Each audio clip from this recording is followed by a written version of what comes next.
Excelentíssimos senhores, caros amigos telespectadores, queridos irmãos no ideal espírita, abençoe-nos Jesus, o amigo incondicional das nossas vidas. O admirável escritor Leon Denis, prefaciando a sua obra Além da Morte, tem a oportunidade de afirmar com muita elevação: vi deitadas sob as camadas de areia e sob as águas profundas dos oceanos as cidades famosas da antiguidade. Cartago, no seu grande promontório, as cidades gregas da Sicília, todas elas dormindo o sono multimilenário que a morte lhes concedeu. E dando prosseguimento às suas anotações, nesse mesmo depois da morte, Leon Denis tem ocasião de afirmar: passei um olhar sobre essas cidades amortalhadas e pude constatar que do silêncio das suas vozes a natureza parecia continuar a cantar. E pela tela da imaginação eu vi as multidões que ali se agitaram, nobres e plebeus, príncipes e vassalos, poetas e analfabetos, poderosos e frágeis homens que a morte arrebatou. Acompanhei-lhes a façanha histórica nos momentos mais grandiosos e nos seus fastos mais elevados, para depois ver que silenciaram as suas vozes, que ficaram interrompidas pelo silêncio da morte. Então, diante daqueles homens e mulheres que se amaram, que experimentaram a estesia da felicidade e logo sucumbiram, eu me perguntei: que é a vida? Que é a morte? Afinal, do que terá adiantado os anos que eles puderam desfrutar, se em determinado momento a morte veio e de um golpe lhes arrebentou a vida? Procurei saber o que deles restava e estive a meditar nas conjunturas que os arrebataram.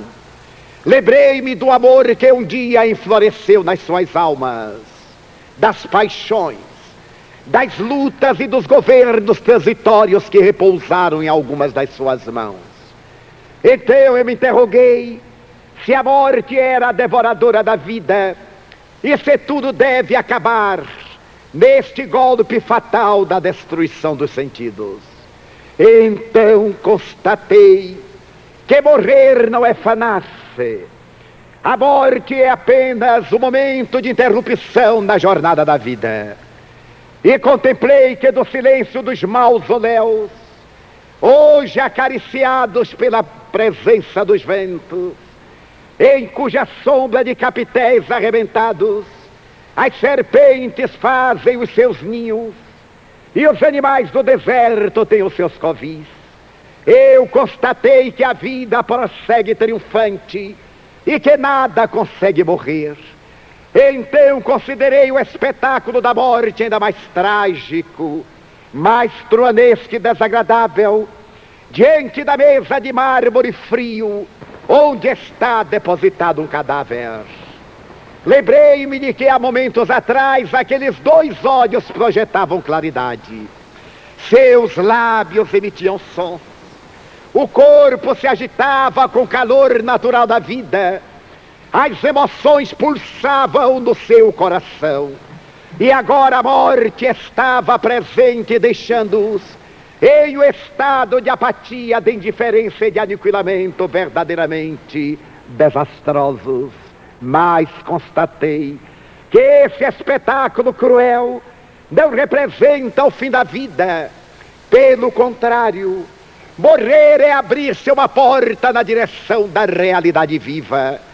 E constatei que aquele ser que ali jaz, logo mais estará desperto, caminhando e aguardando aqueles que ficaram na retaguarda carnal para o reencontro amoroso, para manter a vitalidade das suas experiências e para pontificar na realidade das bênçãos que estão reservadas àqueles que cumprem com seus deveres na terra.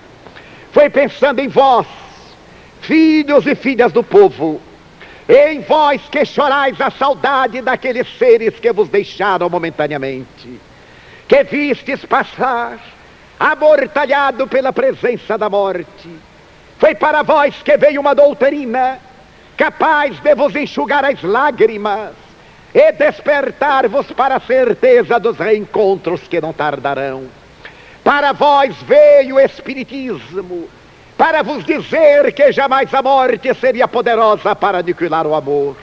O amor, dizemos nós outros, é a alma da vida, é o hálito de Deus, está íncito em a natureza, vibrando em todas as coisas, e em todas as coisas pulsando com a sua vitalidade eterna. Nada morre. Morrer biologicamente é transformar-se. Não obstante, a morte continua sendo o milenário ponto de interrogação que aflige as consciências, que atormenta as criaturas, que por um momento deixa-as desoladas, quando passa diante de um coração amigo e o arrebata na direção daquela eternidade para onde se vai. E a tradição materialista afirmava: onde se aniquilam todas as esperanças, como na velha palavra de Dante Alighieri, colocada na frase trágica da entrada do inferno. Veio uma doutrina, desde há 130 anos atrás, dizer que a vida é a manifestação do Criador e não consegue ser interrompida em qualquer momento. O berço é uma porta que se abre na direção da experiência carnal, e a morte é uma porta que se abre na direção da realidade eterna. Vir à terra e da terra sair são experiências biológicas do processo da evolução. E Allan Kardec, este extraordinário pensador francês, coube a tarefa de demonstrá-lo. Nas religiões de todos os povos e da cultura antropológica do passado, a presença de Deus é uma realidade mítica, e a crença na imortalidade da alma é a sua estrutura sociológica. O Bhagavad Gita, o Mahabharata, a Bíblia, o Alcorão, o livro tibetano dos mortos, o livro dos mortos, falam-nos da grandeza da imortalidade, cantando a excelência da vida e a origem da sua realidade antes que o espírito mergulhe na indumentária carnal. Mas, com a presença de Jesus na terra, a mensagem da Boa Nova veio demonstrar que o homem não é apenas a forma transitória de que o espírito se reveste para a experiência evolutiva. Jesus, com muita propriedade, foi cognominado o Senhor dos Espíritos, pela facilidade com que, manipulando o corpo, se fazia tangível ou desaparecia das mãos dos seus próprios perseguidores quando necessário, ou lograva flutuar sobre as águas, e mesmo depois da sua morte física retornar à terra, para demonstrar aos companheiros que a vida triunfara depois da sepultura vazia. A sua mensagem esplendente de beleza, de que hoje recordemos nesta semana de Páscoa, é, no entanto, o poema das bem-aventuranças, quando ele abre os braços na montanha e, contemplando a humanidade atormentada e sofrida, proclama o código áureo da liberdade espiritual dos seres, decretando a mais extraordinária lei, que é a lei do amor, beneficiando aqueles que sofrem, aqueles que têm necessidades, os que têm fome de justiça, os que têm carência da verdade, pois que eles serão repletados por serem herdeiros de Deus. A mensagem por ele trazida à terra é um poema que se não interrompe no momento da sua desencarnação, porque retornando das sombras sepulcrais, ele recorda aos amigos a excelência da vida, e chamando a um deles que duvidava, para personificar nele a imagem filosófica do questionamento, lhe diz: toca, Tomé, para que tu vejas que sou eu. E depois que o companheiro, agora deslumbrado, o constata, ele lhe diz: bem-aventurado aquele que não viu e creu. Mas ai daquele que, não obstante vendo, não logra ainda acreditar. E depois que se despede dos amigos, em uma comunicação mediúnica extraordinária, utilizando-se do ectoplasma da natureza para ascender e desintegrar a aparência em contacto com o mundo cósmico, deixa uma mensagem de esperança para os amigos, pedindo que em seu nome vão semear estrelas no coração em sombras do mundo, na condição de ovelhas mansas que partem para o meio de lobos rapazes. Depois que a sua mensagem é apresentada às criaturas, quase 1 milhão de homens oferecem-lhe a vida em holocausto de amor, para demonstrar que mais importante do que a vilegiatura carnal é a realidade do espírito. E através de quase 300 anos que se sucedem, pelos editos difamantes, aqueles homens, mulheres e crianças doam a sua vida em holocausto para que ele vivo vibrasse na intimidade das suas ansiedades e na pulcridade dos seus corações. Foi a 13 de junho do ano de 313, quando Constantino apresenta o Edito de Milão, que a sua mensagem pareceu entorpecer-se, e ao se abrirem as cortinas da Idade Média, começa a amortecer a beleza de sobrevivência e a grandeza de ternura. Em breve, na imensa noite medieval, daquela ternura evangélica e da pureza da imortalidade restam as páginas amortalhadas do Evangelho e as experiências de que dão notícia à história. Mas como Deus estava vigilante para as necessidades do mundo, permite que em plena noite medieval, à semelhança de estrelas polares que surgem para guiar destinos, apareçam na terra Francesco Bernardone, Teresa de Ávila, João da Cruz, para cantarem as excelências da Boa Nova e aquele êmulo de Jesus, ensinando a humildade e o amor, torne-se o exemplo vivo da restauração evangélica.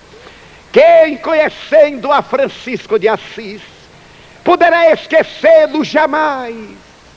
Quem, acompanhando as pegadas pelas terras da Úmbria, ou caminhando com ele pela Porciúncula, poderá olvidar-se do seu canto à natureza? Senhor, fazei de mim instrumento da tua paz. Onde houver ódio, permite que eu semeie amor. A presença de Francisco é como o orvalhar da misericórdia divina sobre a terra ressequida, para que germine o grão de trigo de esperança e jamais a fome venha matar por necessidade aqueles que creem, aqueles que aguardam. A presença mística de Teresa, que mantinha diálogos com Jesus, que retorna através de admiráveis fenômenos mediúnicos, para demonstrar que jamais se apartaria da terra, seu a confirmação de que após a noite medieval deveria raiar uma madrugada nova. E isto acontece ao começarem a acender-se as primeiras lâmpadas do século XVI, quando Lord Bacon estabelece que uma filosofia profunda leva a mente do homem à religião, enquanto uma filosofia superficial conduz o pensamento ao materialismo. Abrem-se as portas do empirismo cientificista, e logo depois Descartes proclama que pensa, logo existe. Blaise Pascal começa a pensar, e toda a trajetória dos seus pensamentos é o renascer da filosofia cristã. Posteriormente, a filosofia arrebenta os elos da escravidão e por volta do século XVIII, quando o iluminismo francês irriga a humanidade com a bênção da enciclopédia e as almas gigantescas de Voltaire, o pensamento admirável do Conde de Beccaria, a alma grandiosa de Jean-Jacques Rousseau e dos enciclopedistas trazem as estrelas da esperança sobre a terra, a França se ergue e a 14 de julho de 1789 proclama a necessidade da liberdade, da igualdade, da fraternidade, para logo depois, no Setembro Negro de 1791, tombar na intolerância fratricida, para que se inscrevam nas páginas serenas da justiça o Código dos Direitos Humanos. Mas naquele mesmo período, em 1793, Pedro Gaspar Chaumette, fascinado pela autoprosápia, levanta-se em Notre-Dame e diz atormentado: para que Deus? Estamos cansados de Deus, não temos necessidade da fé, expulsemos de França Deus, a religião e a fé, porque são artigos desnecessários para a nossa cultura. Meu Deus, o nosso Deus é a razão. E daquela mesma hora um simulacro de procissão abandona Notre-Dame, faz o contorno da imensa catedral gótica, carregando sobre os ombros uma jovem bailarina, Candale, que estava agora travestida da deusa razão. Tem-se a impressão de que o totalitarismo da cultura repete o totalitarismo da fé, do qual a cultura tentara libertar-se. Mas logo depois, no ano de 1802, Napoleão Bonaparte, para manter-se à frente do governo francês, assina uma concordata com o Vaticano, a de número 2, para no dia 2 de dezembro de 1804, ali mesmo, na gloriosa Catedral de Notre-Dame, sagrar-se imperador dos franceses diante do Papa Pio VII, que viera especialmente do Vaticano, e ele, Napoleão, quebrando toda a programática, toma das mãos do Papa a coroa e autoproclama-se imperador dos franceses, quebrando o protocolo, indo coroar Josefina. Deus, a fé, que haviam sido expulsos de França pelo discurso entusiasmado de um revolucionário, voltavam agora à França através de um documento lavrado à base de um decreto medieval e firmado pela pena guerreira de um conquistador. É neste momento, nesse mesmo ano de 1804, que os céus compassivos fazem reencarnar na terra, no dia 3 de outubro, Hippolyte Pétion, Denisard Rivaio, em uma família da média burguesia, que tem a tarefa eloquente de conduzir a humanidade ao seu grande fanal.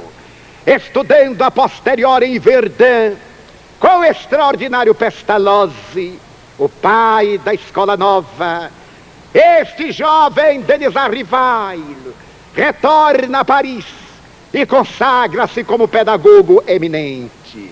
Apresenta várias obras e opúsculos à cultura francesa, colabora na formação de programas da Sorbonne, publica uma gramática da conjugação das irregularidades dos verbos franceses, dos mais difíceis das línguas neolatinas, abre um liceu polimático e mais tarde, por volta de 1854, ouve falar de um fenômeno que está perturbando toda a Europa: as mesas girantes. A frivolidade ganha corpo naquele período em que a imperatriz Eugênia desfila as Cremolinas e as ideias nascem em Paris pela manhã, amadurecem ao meio-dia envelhecem ao cair da tarde e morrem ao anoitecer para serem figuras do passado na manhã seguinte. Ali no meio daquela cultura revolucionária que acaba de exilar Victor Hugo, onde a pena luminosa dos extraordinários pensadores parece momentaneamente silenciada pelo retorno ao império, já que Napoleão III traiu a república e restaurou a velha monarquia. É nesse período que as mesas falantes revolucionam a cultura francesa. A princípio, é a curiosidade. Aquelas mesas que falam merecem a atenção, merecem a consideração dos observadores. E um velho amigo de Monsieur Rivail tem a oportunidade de falar-lhe a respeito do inusitado fenômeno. Le professeur responde que não pode acreditar numa coisa tão pueril. Eu não posso crer que uma mesa que é destituída de nervos e de cérebro possa pensar, até que se me prove do contrário. Revelava o professor Rivail a inteireza racional da sua personalidade iluminada pela cultura, pela razão. Posteriormente é convidado outra vez para observar o fenômeno. E na primeira terça-feira do ano de 1855, no mês de maio, ele vai à residência de Madame Pleine-Maison, ao sarau. E ali diante de um grupo ele vê ser magnetizado Madame Roger, e observa a mesa agitar-se, responder a questões que o impressionam. Não obstante homem de raciocínio frio, ele questiona a mesa que se agita. Do ponto de vista científico e cultural, aquilo é impossível. A mesa não pode pensar, porque a arte de pensar é consequência da manifestação cerebral. Voltando-se para a mesa, cujas respostas eram dadas através de sinais adredemente convencionados, ele indaga: como pode uma mesa que não tem cérebro nem nervos falar? E a mesa responde-lhe através de sinais. Mas não é a mesa que pensa. Somos nós, as almas dos homens que vivemos na terra, aqueles que pensamos. Somos os espíritos, chamai-nos como vos aprouver. Somos os seres que viveram na terra, os homens, agora desvestidos da matéria. Abria-se uma era nova. O fenômeno mediúnico não era desconhecido da história. Em todas as épocas e culturas, ele está presente sob denominações variadas.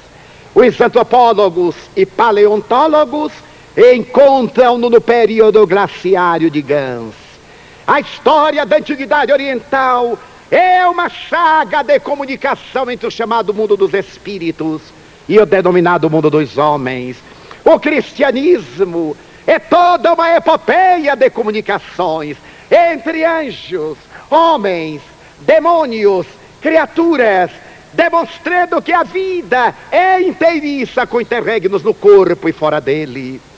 A Grécia, Roma, a Ibéria, as Gálias, são repositórios de informações espirituais. Mas ao professor Rivail coube a tarefa inapreciável de contestar a informação dos chamados mortos. Diante da resposta, ele percebeu que estava a enfrentar um mundo inteiramente novo. Aquela resposta de que a morte não matava a vida abria-lhe um leque de informações para um discurso moderno. Ele não se deteve e, examinando a procedência da informação, elaborou várias teses para negar aquela que se apresentava como fundamental.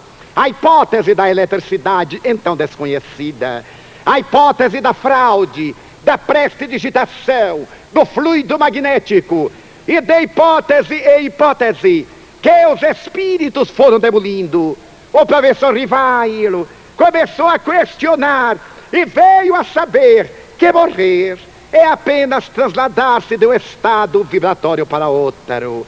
O seu amigo, que já vinha realizando experiência de tal porte, e que tinha anotado 58 cadernos com questões que havia proposto aos espíritos, brindou-os ao professor Rivaio. E ele, através de outras interrogações, utilizando-se da paranormalidade de vários sujeitos, surpreendeu-se um dia, quando pela mediunidade de uma jovem menina, veio-lhe a informação de que a tarefa dele era aquela: divulgar essas informações para o mundo. Ele ainda questiona: como divulgar? E se ele falhasse?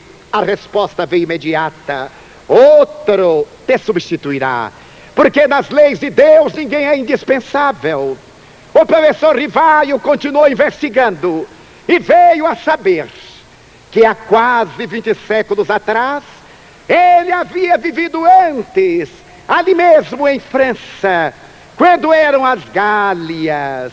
Havia sido um sacerdote druida que acreditava na reencarnação, na comunicabilidade dos espíritos, que era vegetariano e acreditava num Deus chamado Dispater, o Deus da fraternidade, e chamava-se Allan Kardec.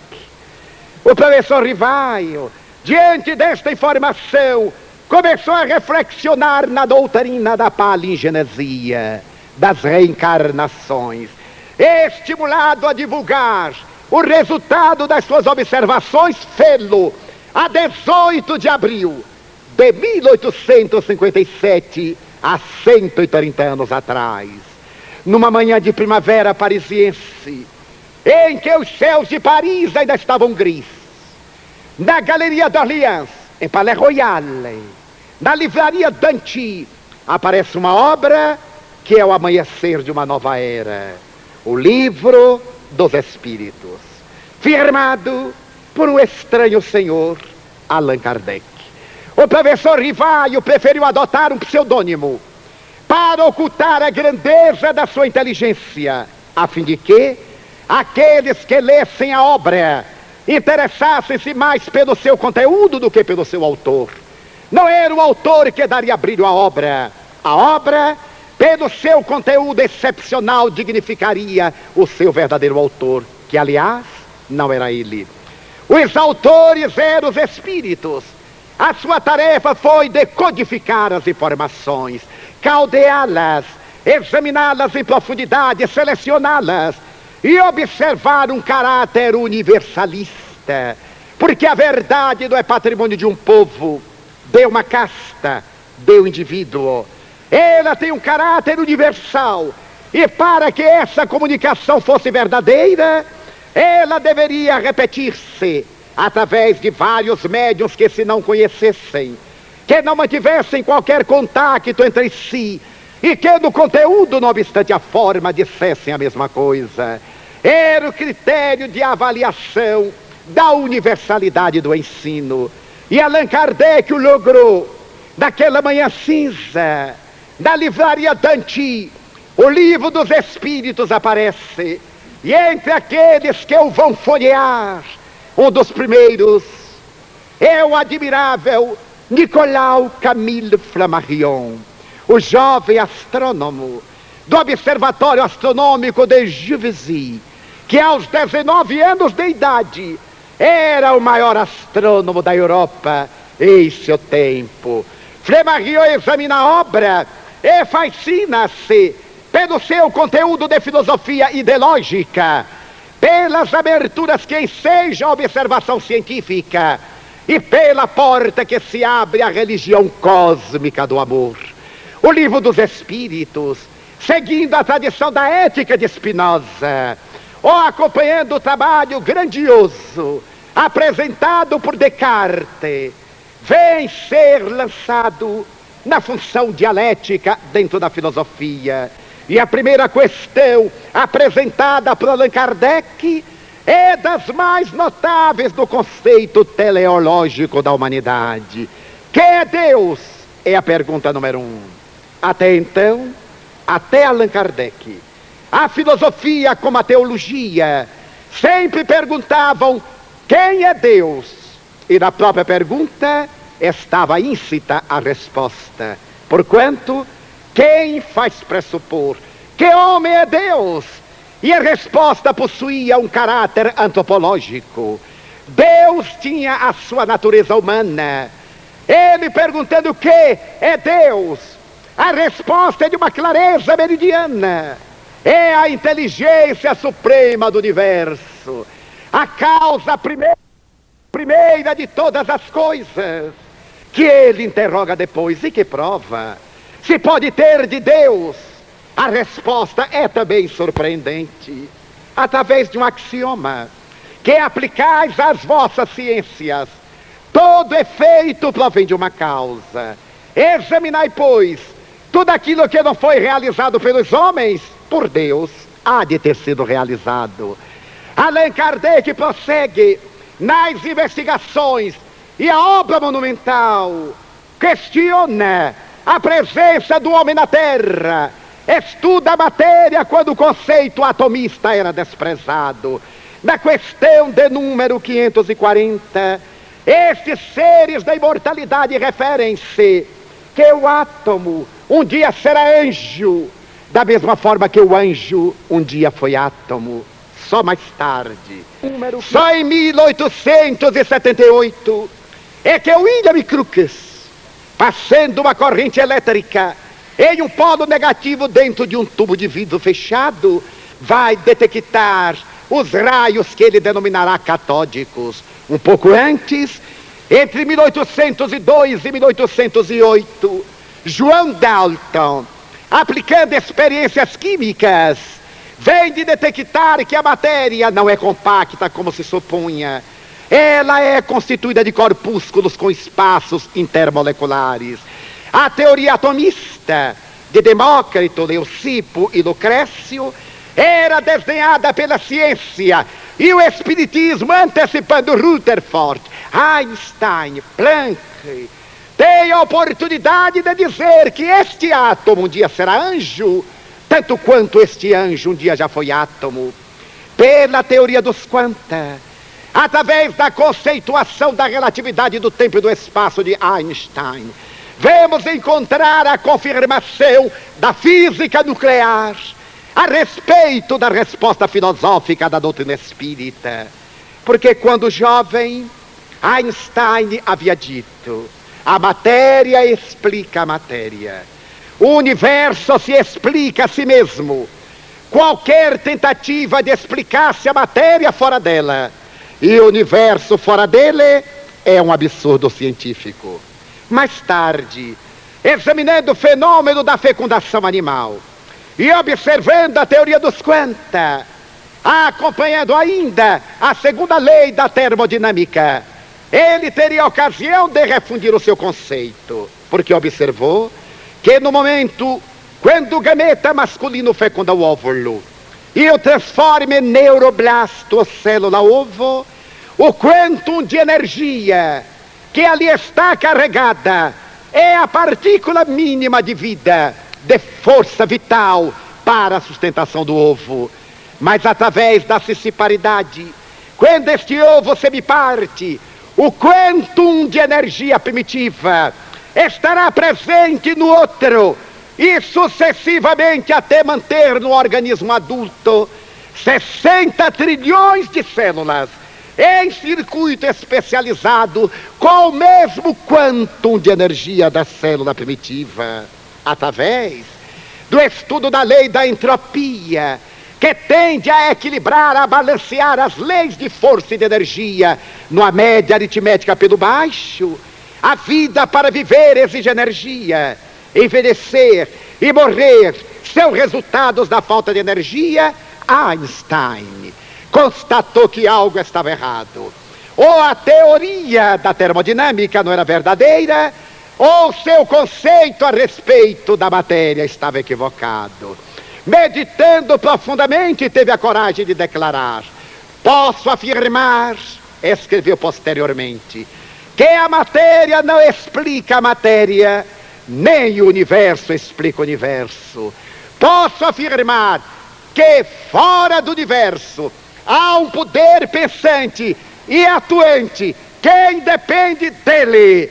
Era a confirmação científica da resposta que os espíritos deram a Allan Kardec na questão número 1 do Livro dos Espíritos. Mais tarde, quando a física liberta as moléculas e a vida subatômica enseja Fritjof Capra dizer o que os cientistas contemporâneos lograram após 6 milênios de investigação, os místicos do Oriente conseguiram através da intuição. Chega hoje a física nuclear e a matemática concepcionista acompanha a constatação do espírito, o que o taoísmo, o budismo, a doutrina védica, os egípcios e os místicos de todas as gerações conseguiram através do mergulho interior.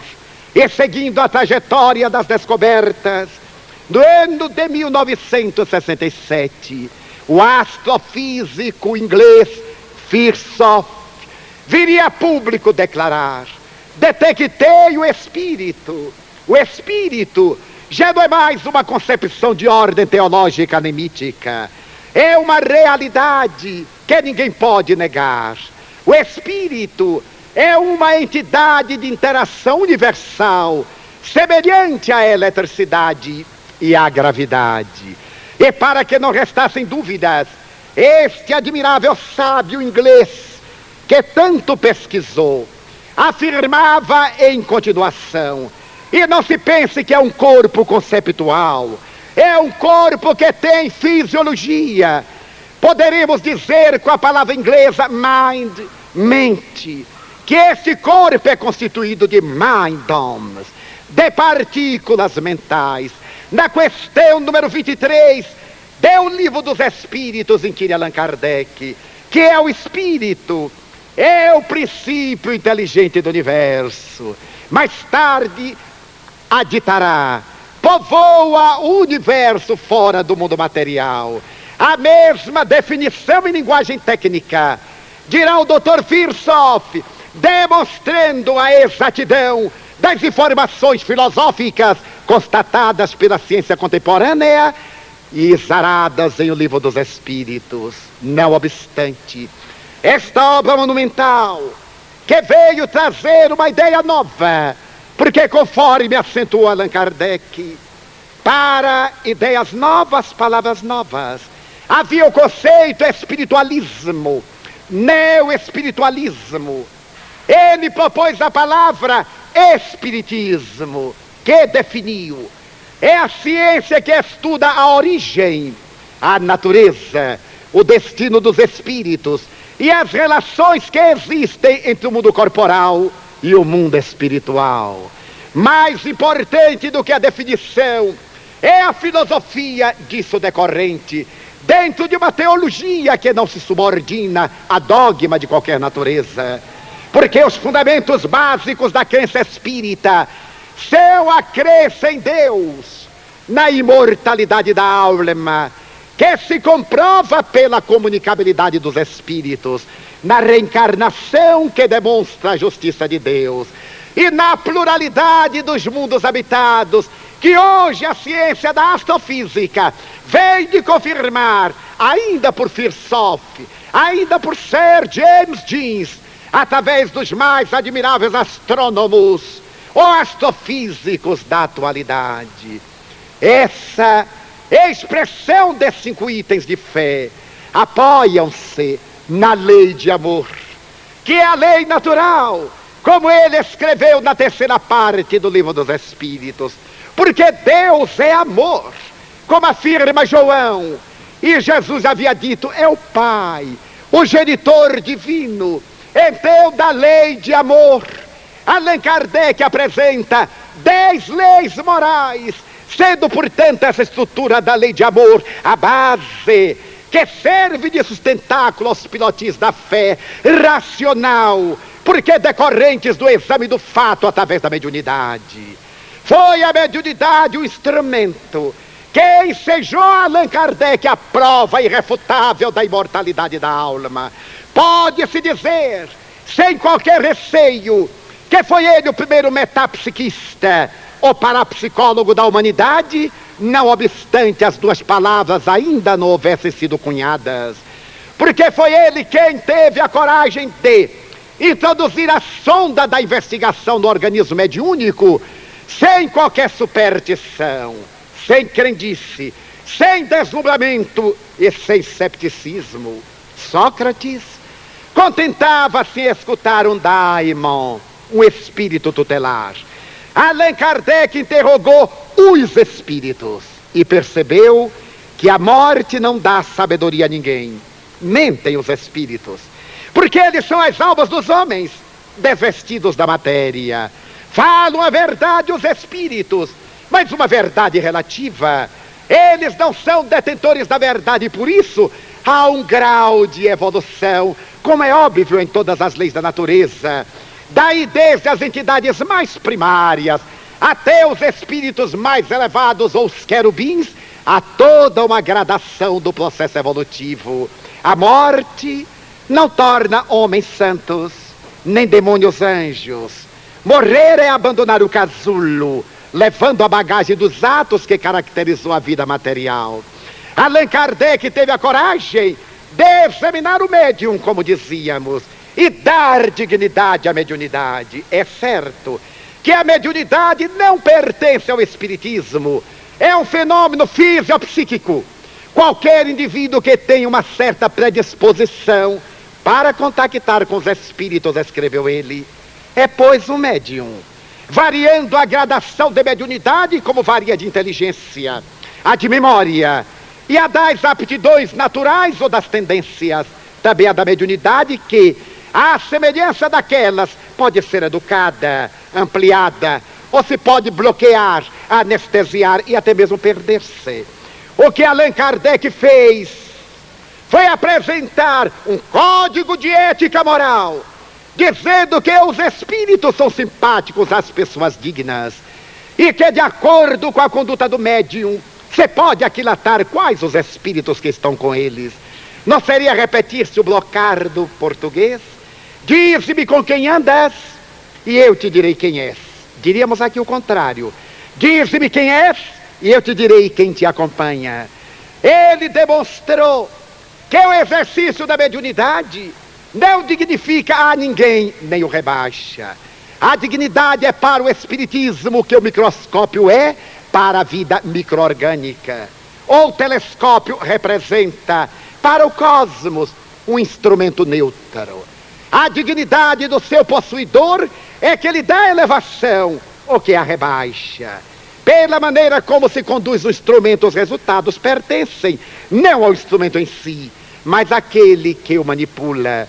Allan Kardec demonstrou que a mediunidade pode ser de prova, atormentada, a mediunidade natural, mas que o indivíduo pode atingir o mediumato, aquela posição missionária de alguém que renuncia por amor, que entrega a sua vida ao ministério do ideal, que vive, conforme acentuou o apóstolo Paulo, já não sou eu que vivo, é Cristo quem vive em mim.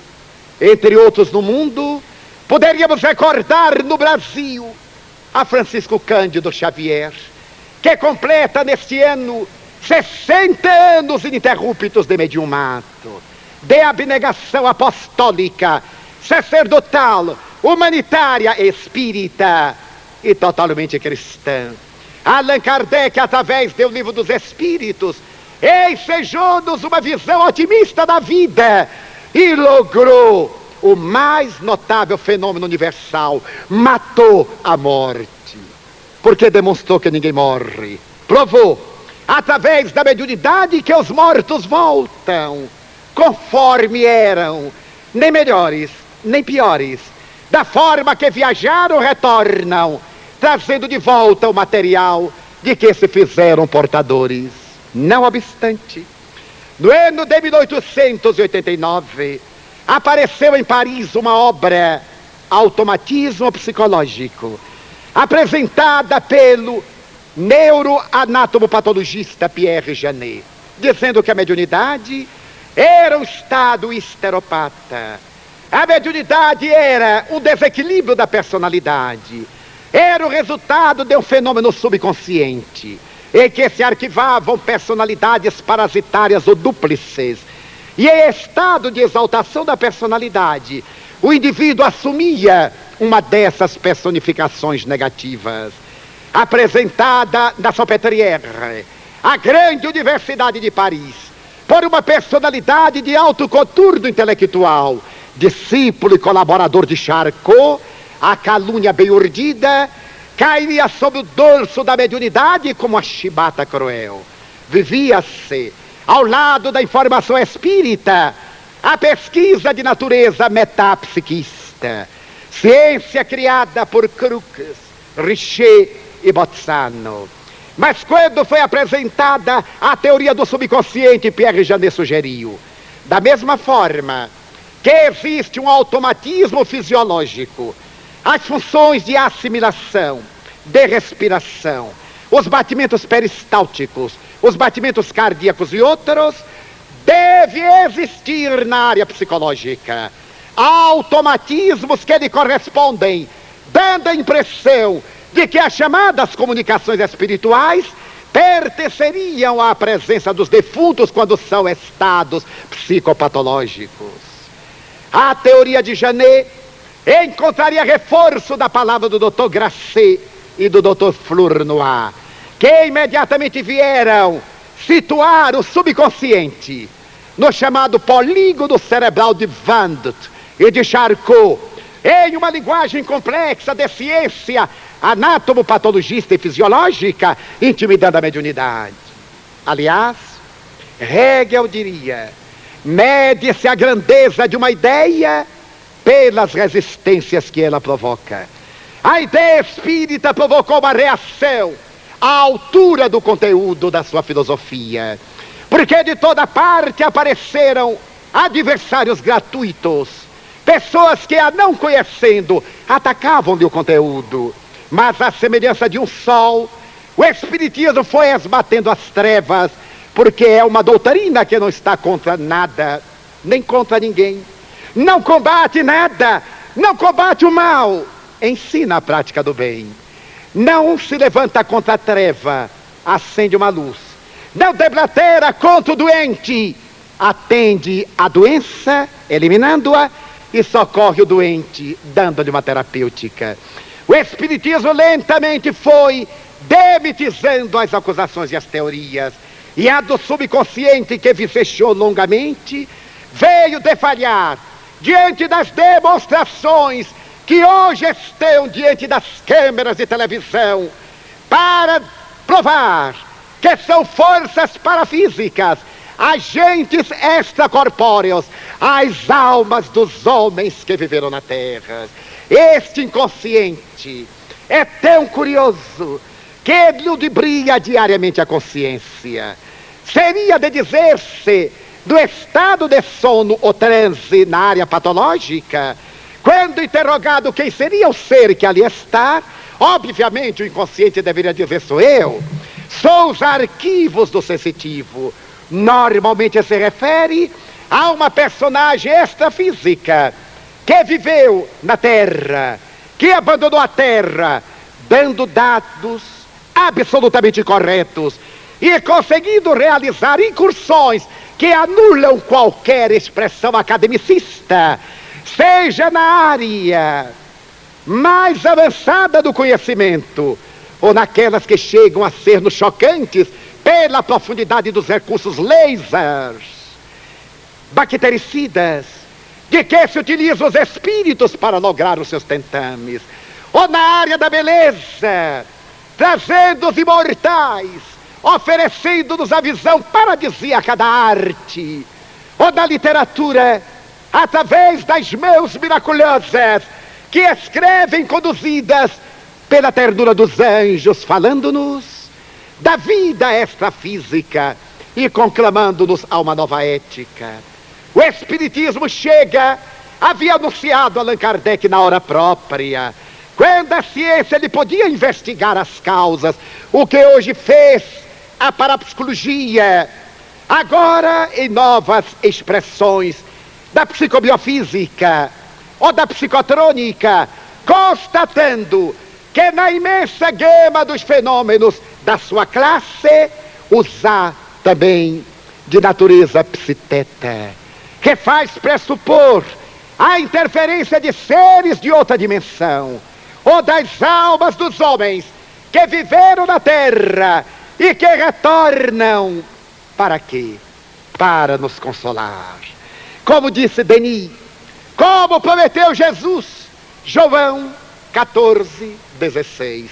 Eu não vos deixarei órfãos, eu vos mandarei o Consolador, o Espírito de verdade, o Paracleto, para que ele repita as minhas lições e vos diga coisas que ainda não podeis suportar.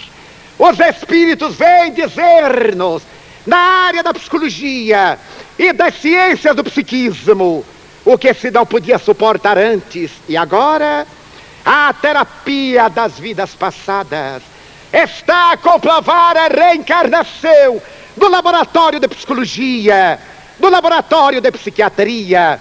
As experiências de ectoplasmia estão demonstrando que entre a matéria e o espírito há um corpo intermediário, que Allan Kardec denominou de perispírito, como do fruto ao perisperma, porém que era conhecido dos hindus com o nome de Ka, Kosha, era conhecido por Descartes na literatura ancestral como sendo o corpo intermediário, e que Aristóteles detecta através da palavra entelequia, que em verdade não corresponde à sua estrutura, mas que é uma forma trinitária de encontrar a vida.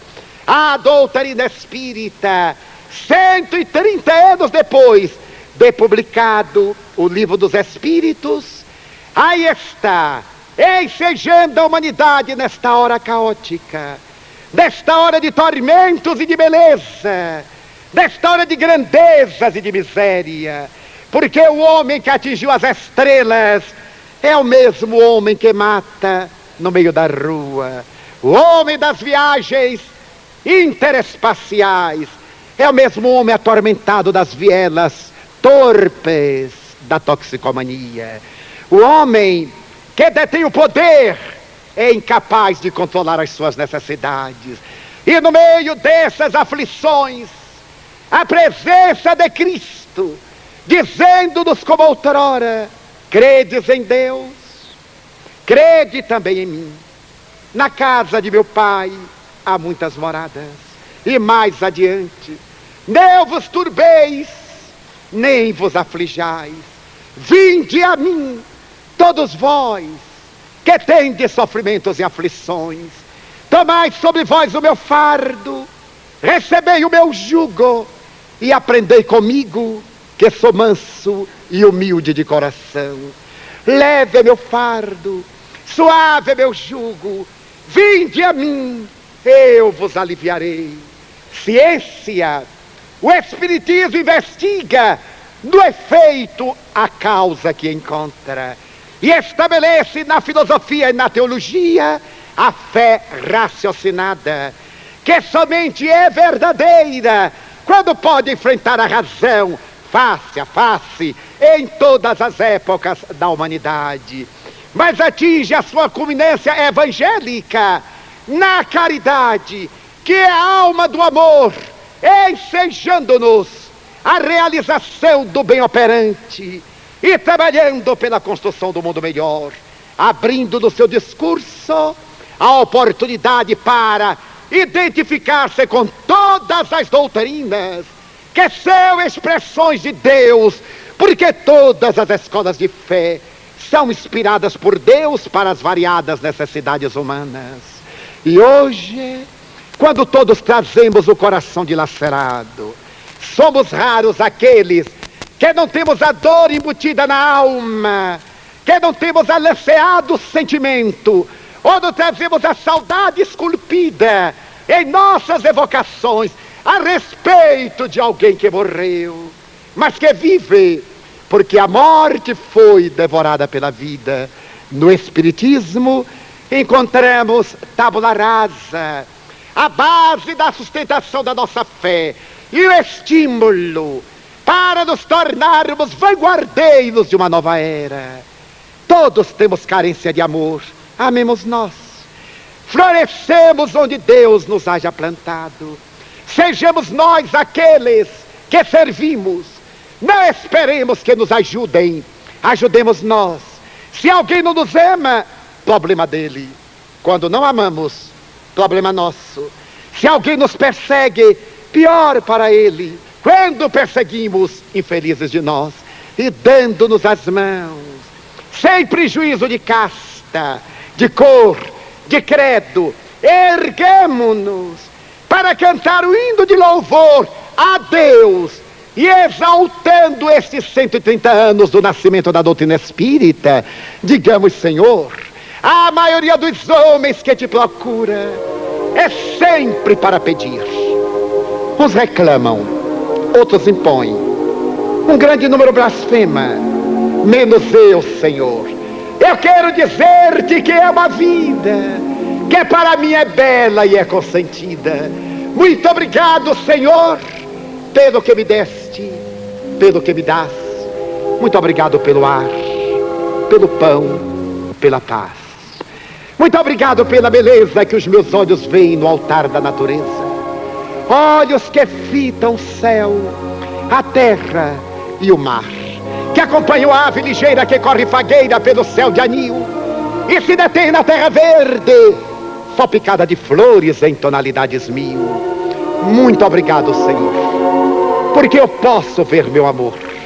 Diante da minha visão, pelos cegos eu te formulo uma oração, porque eu sei que depois desta vida, na outra lida, eles também enxergarão.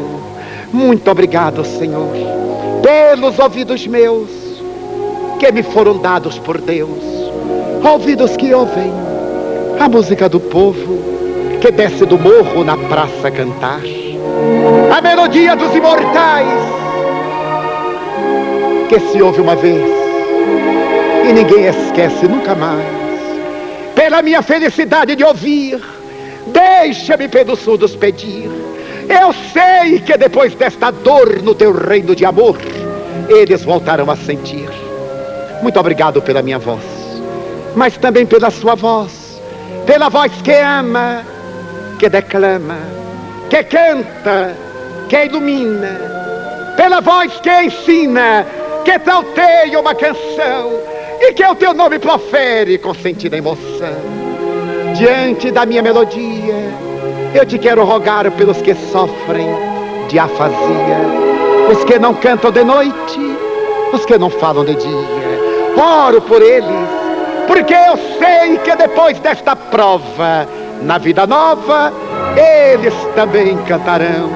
Obrigado pelas minhas mãos, mas também pelas mãos que aram, que semeiam, mãos que agasalham, mãos do amor, mãos de ternura, que libertam da amargura, mãos da caridade e da solidariedade, mãos dos adeuses, mãos de sinfonias, mãos de poesias, mãos de cirurgias, pelas mãos que apertam mãos que ajudam a velhice, a pobreza e a dor, que do seio embalam o corpo de um filho alheio, sem receio, e pelos pés que me levam a andar, sem reclamar. Muito obrigado, Senhor, porque eu posso caminhar. Diante do meu corpo perfeito eu te quero louvar, porque eu vejo na terra infelizes, aleijados, amputados, deformados, marcados, desesperados, e eu posso bailar. Oro por eles. Eu sei que depois desta expiação, na outra reencarnação, eles também bailarão. Obrigado, Senhor, pelo meu lar. É tão bom ter um lar.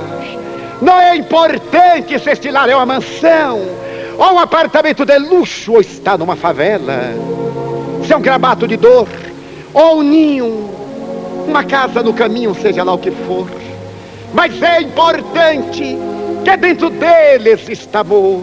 Amor de mãe, ou de pai, de esposa, ou de marido, de um irmão ou de um amigo, alguém que nos dê a mão, porque é doloroso viver na solidão. Mas se eu a ninguém tiver para me amar, nem um teto para me agasalhar, ou uma cama para repousar, ou um cão para me acompanhar, nem aí blasfemarei, porque eu te tenho a ti, e te quero dizer: obrigado, Senhor, porque eu nasci. Muito obrigado, porque eu creio em ti, pelo teu amor. Obrigado, Senhor, pela vida querida. Muito obrigado, Senhor. Muito obrigado, Senhor.